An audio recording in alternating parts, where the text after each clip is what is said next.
Live update லைவில் விஷ்ணு உள்ளே வந்துட்டாப்புல. விஷ்ணுவை பார்த்தோன்னே சௌந்தர்யாவுக்கு அப்படி ஒரு சந்தோஷம். அப்படியே வந்து துள்ளி குதிச்சுட்டு போய் கட்டி பிடிக்கிறாங்க. வேறு லெவலாக இருந்துச்சு. இதில் சௌந்தர்யாவுக்கும் விஷ்ணுவுக்கும் ஒரு கான்வர்சேஷன் நடந்துச்சு. அது வந்து சூப்பராக இருந்துச்சு.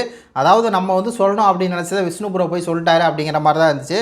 அதாவது நீ வந்து பின்னாடியெல்லாம் பேசலை இந்த வீட்டில், ஆனால் அவங்க அம்மா சொன்னாங்க இல்லையா, அவங்க வந்து இப்போ நம்ம ஒரு விஷயத்தை வந்து எக்ஸ்பிளைன் பண்ணுவோம்ல, இது வந்து இப்படி நடந்துருச்சு அப்படின்னு சொல்லி எக்ஸ்பிளைன் பண்ணுவோம் இல்லையா, அதைத்தான் அவங்க வந்து பின்னாடி பேசுகிறாங்க அப்படின்னு சொல்லி அவங்க நினச்சிக்கிட்டாங்க.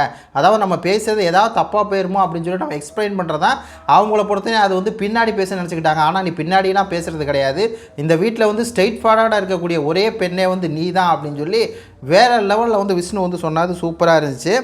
அதே மாதிரி வந்து சொல்கிறாப்புல, பயங்கரமாக பண்ணிகிட்டு இருக்க, சூப்பராக பண்ணுற, நீ என்ன நினச்சி உள்ளே வந்தியோ, எந்த கனவோடு உள்ளே வந்தியோ அது வந்து நிறைவேறிடுச்சு அப்படின்னு சொல்லி விஷ்ணு சொல்கிறாரு. அதுக்கு வந்து சௌந்தர்யா சொல்கிறாங்க, எங்கள் அப்பா ப்ரௌடாக ஃபீல் பண்ணுறாரா அப்படின்னு சொல்லி கேட்குறாங்க.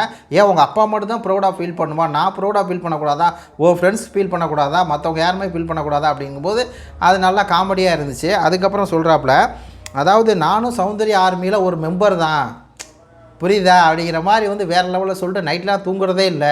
ஏன்னா நீ லைவ் நாங்கள் பார்த்துக்கிட்டே இருக்கோம், வேறு லெவலில் நீ பண்ணுற, அப்படியே பண்ணு அப்படிங்கிற மாதிரி சொல்லி அந்த 2 பேருக்குள்ள இப்போ இந்த ஒரு பேசுகிறது இதெல்லாம் வந்து சூப்பராக இருந்துச்சு. பயங்கரமாக பண்ணுற, சூப்பராக பண்ணுற அப்படின்னு சொல்லி சூப்பராக சொன்னார்.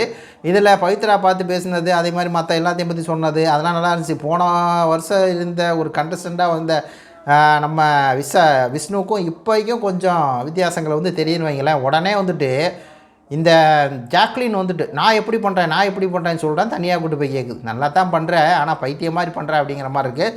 அப்புறம் இவங்க 4 பேர்த்தையும் வச்சு நீங்கள் ஃப்ரெண்ட்ஸாகவே இருங்க, அதெல்லாம் ஒன்றும் பிரச்சனை இல்லை அப்படின்னு சொல்லி ஜெஃப்ரி ஜாக்லினை பற்றி பேசினது. அதே மாதிரி ரயானை கூப்பிட்டு வச்சு உங்கள் அம்மா சொல்லிட்டு போனாங்க அப்படின்னு சொல்லி எது பண்ணாதீங்க, நல்லா தான் கேம் போயிட்டுருக்கு, அதனால் 4 பேர் வந்து ஃப்ரெண்ட்ஸாக அதே மாதிரி இருங்க அப்படின்னது நல்லா இருந்துச்சு.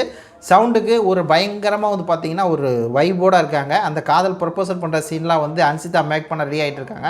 அது என்னென்னு பார்த்துட்டு அப்டேட் பண்ணுறேன். உங்கள் கருத்துக்களை சொல்லுங்கள். நன்றி, வணக்கம்.